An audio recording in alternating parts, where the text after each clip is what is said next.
बिस्मिल्लाहिर्रहमानिर्रहीम। तो last class में बेटा कॉस्ट क्लासिफिकेशन समझने के बाद आज हम बात आगे लेके चलते हैं और आज हम बात करते हैं मैथमेटिकली एक चीज होती है, इसको हम बोलते हैं कॉस्ट फंक्शन। यस और नो बताइए। जो हमने कहाँ पढ़ा, क्यूएमटी में पढ़ा था। क्या हमने क्यूएमटी में कॉस्ट फंक्शन पढ़ा था?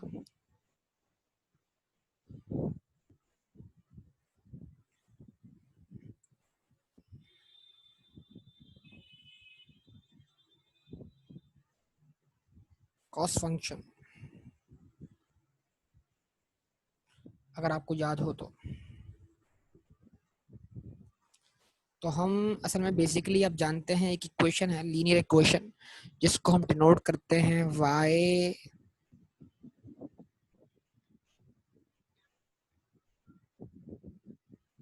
y is equals to m x plus c. अगर आपको याद हो, याद है? जवाब दें। और यही चीज यानी मतलब ये जो इक्वेशन है आप सब जानते हैं, ये इक्वेशन किसकी है? लीनियर फंक्शन की।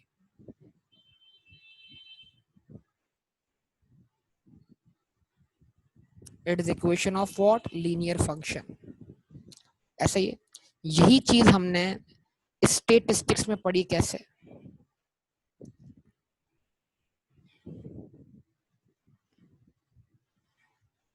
यही चीज हमने पढ़ी। इसको मैच कर दूं इससे।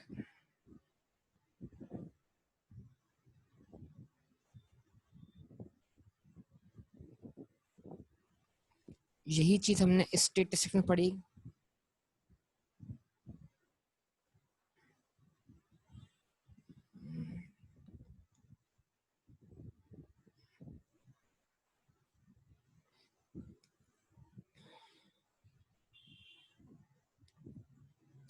कैसे?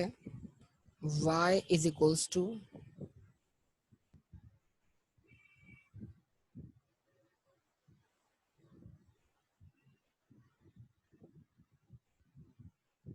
बी एक्स प्लस ए, या y is equals to a plus b x. Yes और लाइन ऑफ रिग्रेशन के नाम से। तो व्हाट इज द डिफरेंस? मतलब मैथमेटिक्स में हम उसको लीनियर फंक्शन के नाम से पढ़ रहे हैं और स्टेटिस्टिक्स में हमने उस चीज को लाइन ऑफ रिग्रेशन के नाम से पढ़ा। तो बात तो सारी हुई की हुई है, लेकिन डिफरेंस थे, यकीनन डिफरेंसेस थे। y is equals to m x plus c बोलने में और y is equals to b x plus a बोलने में बजाहिर तो बात सेम है, लेकिन फिर भी एक मामूली सा फर्क जरूर है। वो फर्क किसको याद है आप में से? इसको हमने कहा था लाइन ऑफ रिग्रेशन।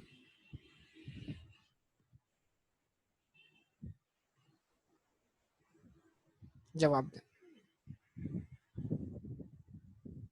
इसको हमने नाम दिया था लाइन ऑफ रिग्रेशन का। जवाब दें बेटा। तो y is equals to m x plus c, मतलब इसका मतलब क्या हुआ? मैंने y को बराबर रखा y के। इसका मतलब क्या है? ये वाला y जो कि लाइन ऑफ रिग्रेशन का y है और ये वाला y जो एक मतलब जो लीनियर फंक्शन उसका y है, दोनों केसेस में ये क्या है? Dependent variable.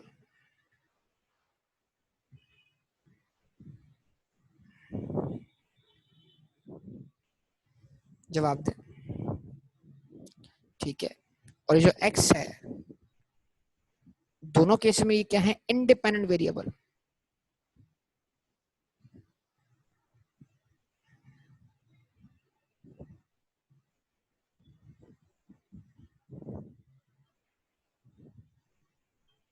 तो यहां तक तो बात सेम है, लेकिन m की जगह पर जो b आ रहा है, m को हम बराबर रख रहे हैं b पर, तो देयर इज अ डिफरेंस, थोड़ा सा डिफरेंस है यहाँ पर। m जो है वो क्या है? Actual rate of change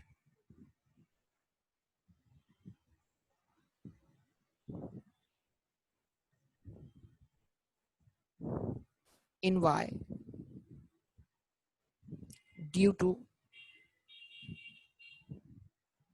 change in x,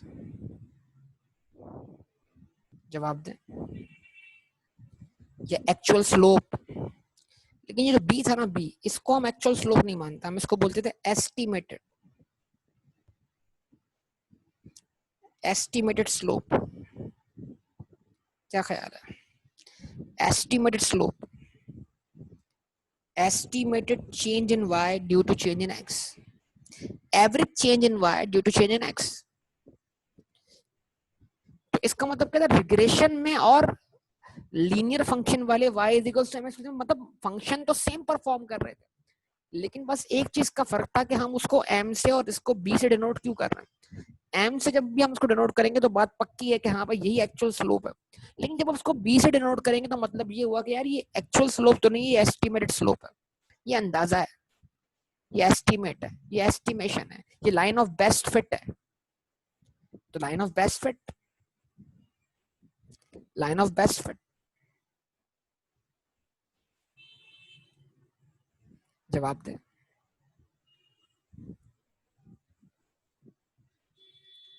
यानी कि वो पॉइंट्स जो ऑलरेडी स्ट्रेट लाइन पर नहीं है, जिनको आप स्ट्रेट लाइन पे लेकर आए,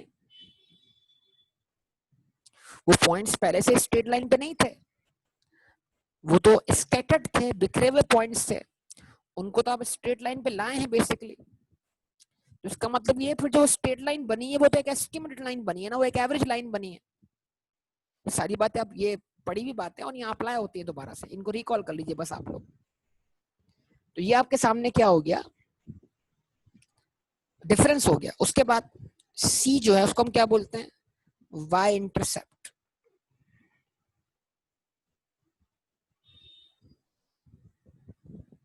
ठीक है, और यहाँ पर जो ए है ये भी क्या है, ए भी क्या है, ए सी की जगह पर आ रहा है, ये भी वाई इंटरसेप्ट है। लेकिन क्या ये एक्चुअल वाई इंटरसेप्ट है, ये भी क्या है, एस्टिमेटेड वाई इंटरसेप्ट या एवरेज वाई इंटरसेप्ट। तो ये बुनियादी तौर पर आपको सामने मैंने फर्क रख दिया।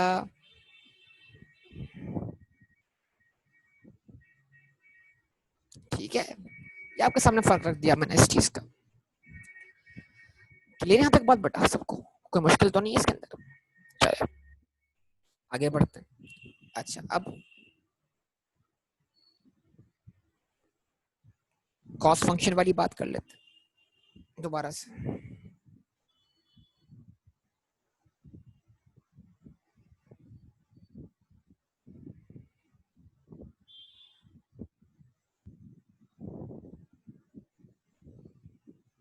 कॉस्ट फंक्शन, तो कॉस्ट फंक्शन को बेसिकली बेटा हम डिनोट करते हैं c of x, c is the function of x, y is the function of मतलब dependent variable, is equals to what,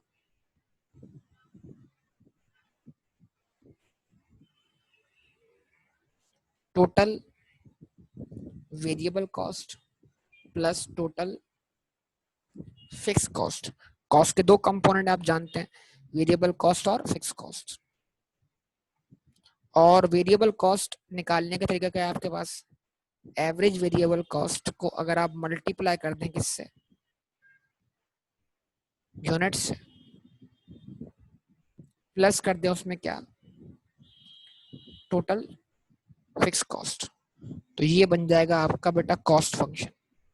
अब ये बिल्कुल एग्जैक्टली इसमें अगर आप इसको बराबर ले आए तो ये आपका बराबर आएगा किसके, y के, और ये आपका एवरेज वेरिएबल कॉस्ट बराबर आएगा किसके, m के, यूनिट्स बराबर आएंगे किसके बेटा, x के, और जो आपकी टोटल फिक्स कॉस्ट है वो बराबर आएगी इसके c के। और अगर आपका cost function already straight line पर ना हो, मतलब लीनियर ना हो बल्कि नॉन लीनियर हो, और आप उसको स्ट्रेट लाइन पे लाना चाहते हो, तो फिर लाइन ऑफ रिग्रेशन के हिसाब से क्या होगा, y is equals to b x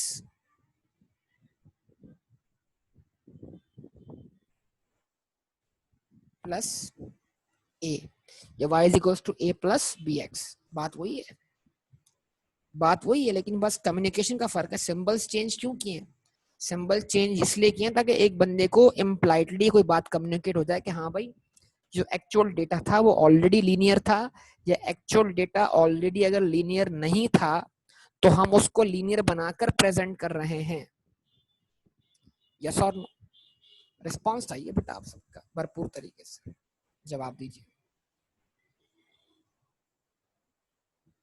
चलिए एक मिनट रुकिएगा, मैं इसके लिए जरा डेटा क्या कर लूँ, एक्सट्रैक्ट कर लूँ, डेटा निकाल लूँ जरा इसके लिए, इस बात को मजीद समझाने के लिए।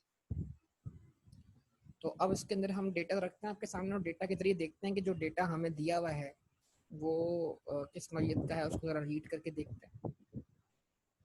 तो किसी भी बिजनेस का जो प्रोडक्शन रिकॉर्ड है वो हमें प्रोवाइड किया जाएगा। ठीक है, जरा इसको देखेंगे, सैंपल के तौर पर आपको दिया जाएगा जिसके जरिए आपको फ्यूचर की फोरकास्टिंग करनी होती है। जरा कॉन्सेप्ट समझेगा हम करने क्या जा रहे हैं। तो जो आपने टेक्निक्स क्यूएमटी में सीखी हैं उसको अप्लाई करने का वक्त है, और उसको, और ये आपको एक इशारा है कि मुस्तकबिल में जो आप कॉस्ट अकाउंटिंग सीखने जा रहे हैं उसमें कितना यूज है आपकी क्यूएमटी वगैरह का। ठीक है, उन बेसिक कॉन्सेप्ट्स का।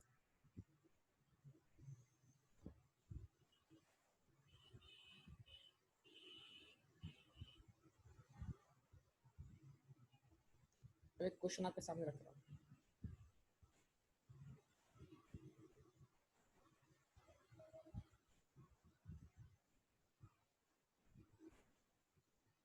Month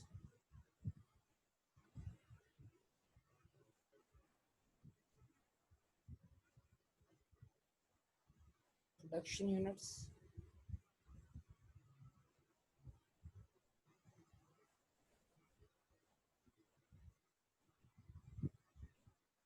total cost.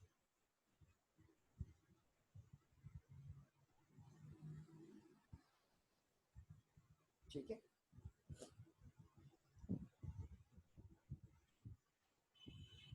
ये टेबल आपके सामने रख दिया।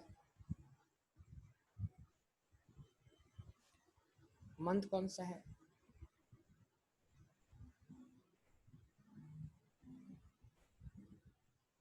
जनवरी का।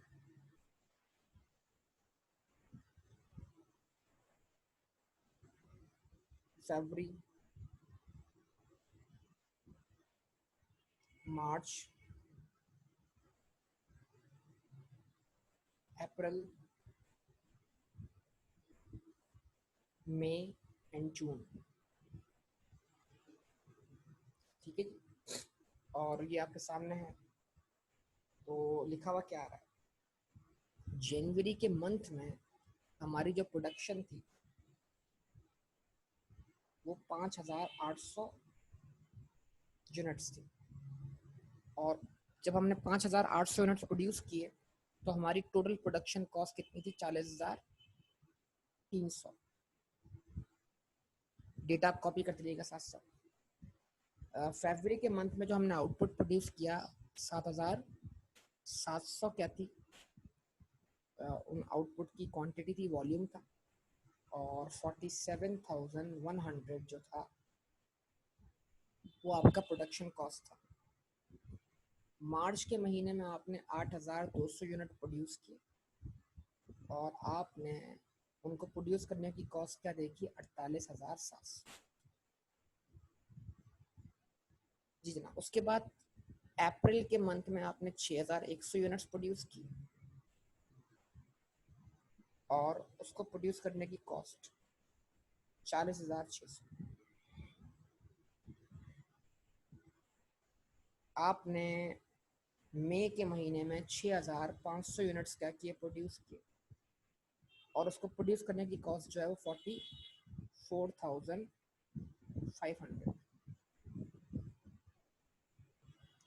आपने जून के मंथ में 7,500 यूनिट्स प्रोड्यूस किए और उसको प्रोड्यूस करने की जो कॉस्ट है वो 47,100। ठीक है, तो ये आपके सामने ये एक्चुअल डेटा है, मतलब जो हिस्टोरिकल डेटा, मतलब यानी कि आपने बिजनेस के रिकॉर्ड्स में से ये डेटा निकाल लिया। तो अब आप मुझे बताइए इसमें क्या है? आउटपुट आपका इंडिपेंडेंट वेरिएबल है, कॉस्ट आपका डिपेंडेंट वेरिएबल। मतलब ये जो सारा डेटा आपको दिया हुआ है इसमें आप एक को मान लें एक्स, और एक को मान ले y। क्या आउटपुट का और कॉस्ट का आपस में कोई रिलेशनशिप है? यस, हम जानते हैं पॉजिटिव रिलेशनशिप है। जितना आउटपुट बढ़ेगा उतनी कॉस्ट में क्या होगा? इजाफा होगा। आउटपुट बढ़ रहा है, कॉस्ट बढ़ रही है, आउटपुट कम हो रहा है, कॉस्ट में क्या आ रही है? कमी आ रही है। इसका मतलब क्या है? आउटपुट का और कॉस्ट का डायरेक्ट रिलेशनशिप है। लेकिन क्या हम उस रिलेशनशिप को फंक्शन में डिफाइन कर सकते हैं? हम उसको ला सकते हैं फंक्शन में। तो फंक्शन में डिफाइन करने के लिए हमें क्या करना होगा? जितनी भी टोटल कॉस्ट है उसमें से हमें ये मालूम होना चाहिए हमारी फिक्स कॉस्ट कितनी है। जब हम फिक्स कॉस्ट अलग कर लेंगे ना तमाम टोटल वैल्यूज में से, तो जो बचेगा वो वेरिएबल कॉस्ट होगी। और वेरिएबल कॉस्ट को हम जैसे क्या कर सकते हैं, नंबर ऑफ यूनिट से डिवाइड कर देंगे तो हमें पर यूनिट वेरिएबल कॉस्ट मिल जाएगी। और वो पर यूनिट वेरिएबल कॉस्ट जो हमारे एम यानी रेट ऑफ चेंज के बराबर होगी, स्लोप के बराबर होगी। यस और जवाब देते हैं इस बात का, ऐसा है कि नहीं? तो सबसे बड़ा प्रॉब्लम क्या है? सबसे बड़ा प्रॉब्लम ये है कि अगर, अब देखिए सुने बात को, अगर ये तमाम पॉइंट्स ऑलरेडी स्ट्रेट लाइन पर हैं तब तो कोई मसला ही नहीं है, तब तो कोई प्रॉब्लम ही नहीं है। आप कोई से भी दो पॉइंट उठा रहे हैं और स्लोप निकाल लें।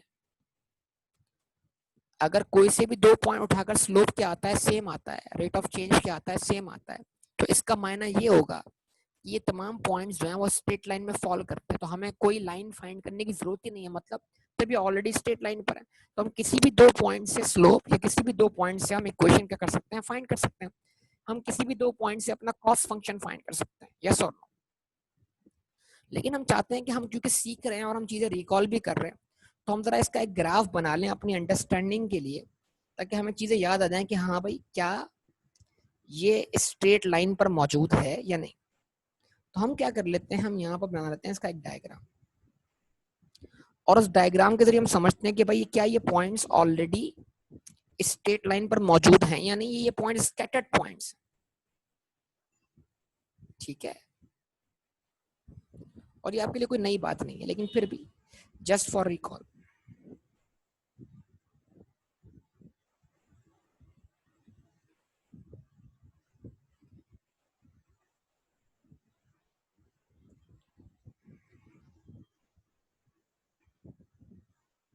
X axis, y axis 0 point, ठीक है। और आप सब जानते हैं एक्स एक्सेस पर हम क्या प्लॉट कर रहे हैं? Production units,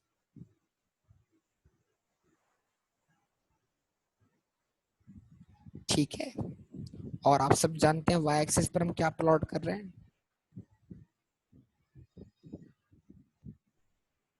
total cost. ऐसा ही है? जवाब दीजिए, यस और नो, बोलिए। और सबसे बड़ी चीज क्या है, देखें आपकी यूनिट्स के अंदर सबसे लोएस्ट वैल्यू क्या है? यूनिट्स में सबसे लोएस्ट वैल्यू क्या है, देख के बताइए। यूनिट्स के अंदर सबसे लोएस्ट वैल्यू क्या है? 5800। सबसे हाईएस्ट वैल्यू क्या है?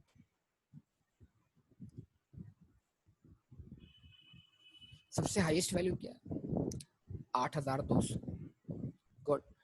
अब 5800 और 8200 का डिफरेंस निकाल लें तो आपको इसकी रेंज मिल जाएगी। मतलब रेंज क्या, मतलब इसके दरमियान कितनी पॉसिबल वैल्यूज फॉल करती हैं।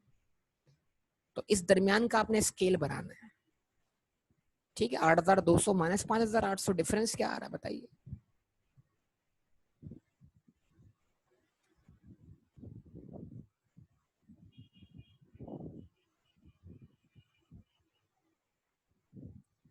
दो हजार चार सौ, ऐसे ही। अभी 2400 को आप 5 से डिवाइड कर दें तो आपको इक्वल गैप मिल जाएगा। हाँ भाई इतने इतने गैप से हमारी एक वैल्यू क्या होगी? चेंज होगी। 480। तो 480 कोई सुटेबल वैल्यू नहीं, तो हम 500 क्या कर लेते हैं, रख लेते हैं। ऐसे ही है ना बेटा? ऐसे ही। तो ये डेटा हमारे सामने आ गया प्रोडक्शन का, और इसको अगर हम डायग्रामेटिकली प्लॉट कर दे तो हमारे पास एक नॉन लीनियर स्कैटर्ड लाइन हमारे सामने आ जाएगी, ठीक है जी। और उसके बाद अब हम चाहते हैं कि इस स्कैटर्ड पॉइंट को हम स्ट्रेट लाइन में क्या करें, एक्सप्रेस करें। तो उसके लिए हमारे पास जो सबसे पहली टेक्निक है उसका नाम क्या है? उस टेक्निक को हम बोलते हैं high low technique. High low technique, high activity या लो एक्टिविटी। यानी हम क्या करें, मैं आपको इसको ग्राफिकली एक्सप्लेन कर रहा हूं। हम क्या करें, हमें क्या करना है, हमें ये करना है कि हमने 2 पॉइंट उठाने हैं। अब देखें स्कैटर्ड पॉइंट्स, अब स्कैटर्ड पॉइंट्स को आप जरा देखें। स्कैटर्ड पॉइंट में आपका सबसे लो एक्टिविटी पॉइंट कौन सा, ये वाला, इसको आप बोलेंगे लो एक्टिविटी। और ये पॉइंट्स कौन सा है, ये हाई एक्टिविटी। मतलब आप 2 पॉइंट वो उठाएं जो सबसे लोएस्ट और जो सबसे हाईएस्ट हो। जिस पर एक्स की वैल्यू सबसे कम है वो आपका लो एक्टिविटी पॉइंट है, और जिस पर एक्स की वैल्यू सबसे ज्यादा है वो आपका हाई एक्टिविटी पॉइंट है। एक्टिविटी मतलब आपने कम से कम कितने यूनिट्स प्रोड्यूस किए हैं।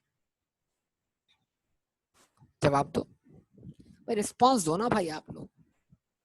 आप इधर शेड्यूल से निकालो जरा इस चीज को। आपने कम से कम कितने यूनिट्स प्रोड्यूस किए हैं, 5800। ये आपकी होगी लो एक्टिविटी।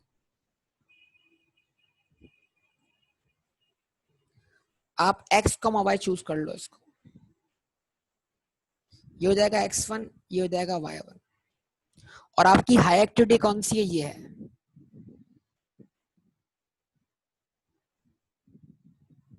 ठीक है,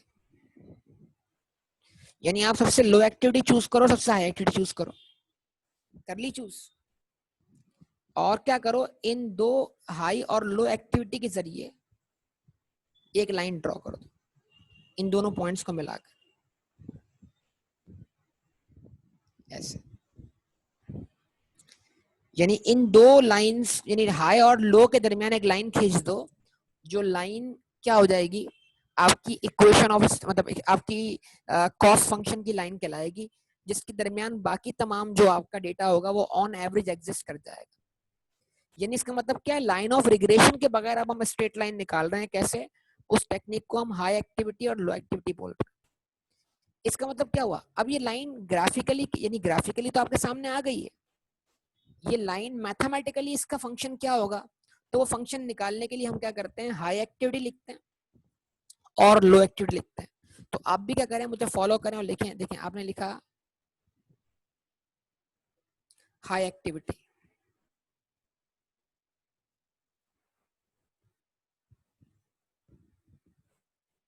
आपने लिखा लो एक्टिविटी।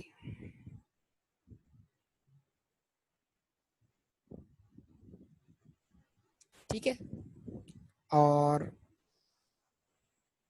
Output total cost. आप सब जानते हैं हाई एक्टिविटी पर आपकी आउटपुट लेवल कितना है। हाई एक्टिविटी पर आपका आउटपुट लेवल है 8200, और कॉस्ट कितनी है 48,000, 48,700। यस और नो। और आपकी लो एक्टिविटी पर आउटपुट कितना है 5,700, और टोटल कॉस्ट कितनी है 40,000, 40,000, 5,800 है। ओके, 5,800 पर क्या कॉस्ट है 40,300।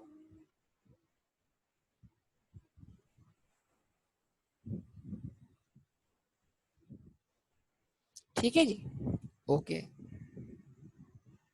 अब आप बताइए डिफरेंस क्या आ रहा है, आपकी हाई एक्टिविटी और लो एक्टिविटी का डिफरेंस क्या आ रहा है।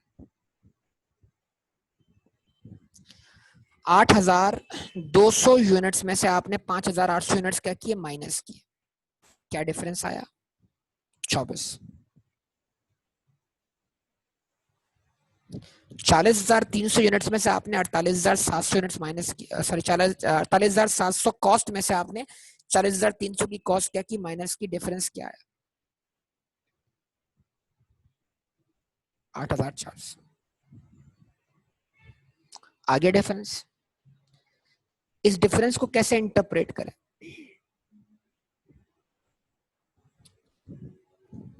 इस डिफरेंस को हम कैसे इंटरप्रेट करें? How to interpret this difference? इस डिफरेंस को हम कैसे इंटरप्रेट करें? इस डिफरेंस को हम ऐसे इंटरप्रेट करें कि जब हमारा आउटपुट लेवल 5,800 यूनिट्स था तो हमारी जो कॉस्ट है वो 40,300 रुपए थी।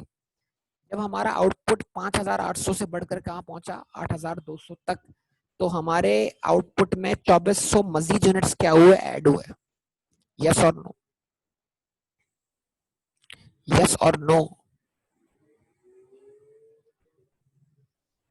भाई रिस्पॉन्स देते हैं बनाए मेहरबानी। जब हमारा आउटपुट लेवल 5,800 था तो हमारी कॉस्ट 40,300 रुपए थी, और जब हमारा आउटपुट 5,800 से बढ़कर कितना हुआ, 8,200, तो हमारे आउटपुट में 2,400 यूनिट्स का क्या हुआ, मजीद इजाफा हुआ। यस और नो? ऐसे ही है ना? तो 2,400 का इजाफा होने की वजह से हमारी कॉस्ट जो है वो 40,300 से पहुंच गई 48,700 तक। तो इट मींस दैट 2,400 इजाफी यूनिट्स बनाने की इजाफी कॉस्ट कितनी है, 8,400। यानी 2,400 इजाफी यूनिट प्रोड्यूस करके हमारी कॉस्ट में इजाफा हुआ कितने से, 8,400 से। यस और नो? तो अगर हम क्या करें,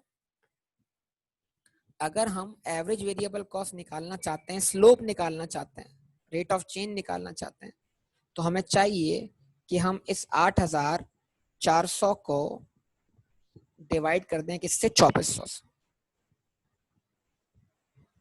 तो आपको स्लोप मिल जाएगा, आपको रेट ऑफ चेंज मिल जाएगा कि एक यूनिट बनने से आपकी कॉस्ट में 3.5 रुपए का क्या हो रहा है, इजाफा हो रहा है। यानी एक यूनिट को प्रोड्यूस करने की वेरिएबल कॉस्ट जो है वो 3.5 रुपीज है। यस और नो? और बड़ा लॉजिकल मामला है। ये बताइए, जो 8,200 यूनिट्स बनाने की टोटल कॉस्ट है 48,700, इसमें फिक्स कॉस्ट तो उतनी होगी ना जितनी 40,300 में होगी। मतलब आउटपुट तब्दील होने से फिक्स कॉस्ट में तो कोई चेंज नहीं आता ना।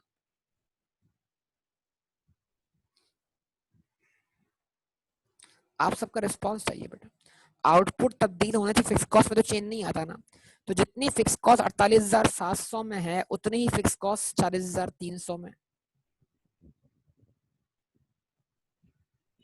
जवाब दो। तो जब मैं 48,700 में से 40,300 माइनस कर रहा हूं तो 48,700 में मौजूद फिक्स कॉस्ट 40,300 में मौजूद फिक्स कॉस्ट से क्या हो गई, कैंसिल हो गई। यस और? अगर एक वैल्यू अज्यूम कर लें कि 48,700 में फिक्स कॉस्ट 15,000 रुपए है और 40,300 में फिक्स कॉस्ट 15,000, तो 15,000 से 15,000 क्या हुआ, कैंसिल हुआ। और जो बाकी बचा वो 5,800 यूनिट्स बनाने की क्या है, वेरिएबल कॉस्ट है। तो 8,200 यूनिट्स की कॉस्ट में से मजीद जो लेस हुआ है वो 5,800 यूनिट्स बनाने की वेरिएबल कॉस्ट है। अब जो बच रहा है वो 2,400 इजाफी यूनिट्स बनाने की वेरिएबल कॉस्ट है। ये डिफरेंस बच रहा है। यस और नो? तो अब अगर 2,400 इजाफी यूनिट बनाने की वेरिएबल कॉस्ट अगर 8,400 रुपए है और उसको मैं डिवाइड कर दूं 2,400 से, तो मुझे क्या मिल जाएगा, हर एक यूनिट को बनाने की वेरिएबल कॉस्ट। ये असल में मैथमेटिकली हमने क्या किया है सर, ये मैथमेटिकली हमने स्लोप वाला फॉर्मूला अप्लाई किया है, y2 minus y1 divided by what, x2 minus x1। जवाब दीजिए। तो अगर मैं इसको मानता हूं x1 और इसको मानता हूं y1, अगर मैं इसको मानता हूं x2 और इसको मानता हूं y2, तो अप्लाई करके देख लीजिए कि यही स्लोप वाला फॉर्मूला अप्लाई कर दिया मैंने। 48,700 में से मैंने माइनस किया क्या, 40,300, फिर उसको डिवाइड किया 8,200 में से 5,800। तो न्यूमरेटर आपका क्या आया, वो आया 8400 और डिवाइड हुआ किससे, 2400 से। तो आपका m का आंसर, स्लोप का आंसर, रेट ऑफ चेंज का आंसर, एवरेज वेरिएबल कॉस्ट का आंसर जो है वो 3.5 रुपए आ गया। ऊपर वही काम बगैर फार्मूले के किया गया, बगैर बताए, और नीचे मैथमेटिकली किया गया। कॉस्ट अकाउंटिंग के अंदर कोई स्टैंडर्ड नहीं है, आप किसी भी तरीके से आंसर वर्कआउट कर, मैथमेटिकली कर लें, क्वेश्चन बना के कर लें, कैसे भी कर सकते हैं। आपके ऊपर कोई पाबंदी नहीं, कोई पार्टिकुलर फॉर्मेट फॉलो करना जरूरी नहीं। समझें बात को। तो इस 3.5 रुपए को इंटरप्रेट करना सोचा ना, मतलब ये 3.5 रुपए रेट ऑफ चेंज है। एक्स की एक वैल्यू इंक्रीज होने से, एक्स का एक यूनिट बढ़ने से आपकी टोटल कॉस्ट में 3.5 रुपए का क्या होता है, इजाफा होता है। तो ये 3.5 रुपए आपका रेट ऑफ चेंज है, ये 3.5 रुपए आपकी वेरिएबल कॉस्ट पर यूनिट है। यस और नो, जवाब दे। अच्छा जी, बात मुकम्मल ही कर लेना। अब मुझे वर्कआउट करनी है टोटल कॉस्ट, वर्कआउट करनी है फिक्स कॉस्ट, ताकि फंक्शन बन जाए, ताकि फंक्शन बन जाए। फंक्शन कैसे बन जाए, फंक्शन कैसे बन जाए? मैं बोलूंगा टोटल कॉस्ट बराबर है average variable cost multiplied by units plus fix cost. जवाब दें। तो मैंने कहा टोटल कॉस्ट मुझे दी हुई है, मतलब कोई भी एक पॉइंट उठा के रख दें यहाँ पर, जो जो इन्फॉर्मेशन हमें दी हुई है। जैसे कि टोटल कॉस्ट हमें दी हुई है 48,700, हमने कहा 48,700 कॉस्ट है कितने यूनिट्स बनाने की, 8,200। एक यूनिट कितने का बनता है, 3.5 रुपए का, और इसको बनाने की फिक्स कॉस्ट मालूम नहीं है। तो जैसे मैंने 3.5 रुपए को 8,200 से मल्टीप्लाई किया, तो मुझे 8,200 यूनिट्स बनाने की क्या मिल गई, वेरिएबल कॉस्ट मिल गई। जवाब दो, यस और नो। कितनी, कितनी, कितनी? 28,700 प्लस फिक्स कॉस्ट। तो अगर मेरी टोटल कॉस्ट 48,700 है, जिसमें से 28,700 जो है वो 8,200 यूनिट्स बनाने की वेरिएबल कॉस्ट, जो बाकी बचा वो क्या है, वो फिक्स कॉस्ट है। तो 48,700 माइनस 28,700, आंसर क्या आ गया, 20,000। ये 20,000 क्या बन गई, आपकी फिक्स कॉस्ट। तो आपने जो इक्वेशन बनाई उसका आप बना लेंगे कॉस्ट फंक्शन। आपने कहा cost function is equals to average variable cost multiplied by units plus what, fix cost. तो आपने कहा मेरा कॉस्ट फंक्शन बराबर है 3.5 रुपए रेट ऑफ चेंज है, मल्टीप्लाई बाय व्हाट, यूनिट्स का मतलब क्या हुआ, x, 3.5x plus fix cost कितनी, 20,000 रुपए। ये आपका कॉस्ट फंक्शन ड्राइव हो गया। अब आप क्या करें, यहाँ पर x की कोई सी भी वैल्यू पुट करके अपने मुस्तकबिल की कॉस्ट को प्रिडिक्ट कर लें, अपनी मुस्तकबिल की कॉस्ट को फोरकास्ट कर लें, अपने मुस्तकबिल के बजट्स बनाना शुरू कर दें। तो बजटिंग, फोरकास्टिंग, ये एक टॉपिक है कॉस्ट अकाउंटिंग का, जहां पर आपको ये सब चीजें क्या आएंगी, काम आएंगी आगे। क्या मेरी बात आपको समझ में आती है बेटा?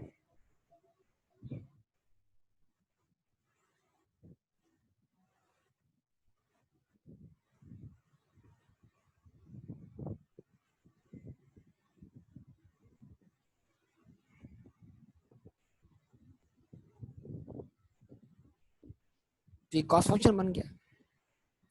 अब आपकी मर्जी है कि इस कॉस्ट फंक्शन को आप मैथमेटिकली डायरेक्ट 2 पॉइंट फॉर्मूले से निकाल लें। अगर आपको याद हो 2 point y minus y1 divide by y2 minus y1 is equals to x minus x1 divide by x2 minus x1, उससे पूरा फंक्शन ही ड्राइव हो जाएगा एक साथ। करके देख लीजिएगा इस बात को, हो जाएगा बेटा। चले, तो इसको आप देखें जरा, जो आज का डिस्कशन हमने किया, इंशाल्लाह इसको कल कैरी ऑन करेंगे मजीद, बाकी फिर आपसे बातें होती रहेंगी, ठीक है बेटा, ओके, अल्लाह हाफ़िज़।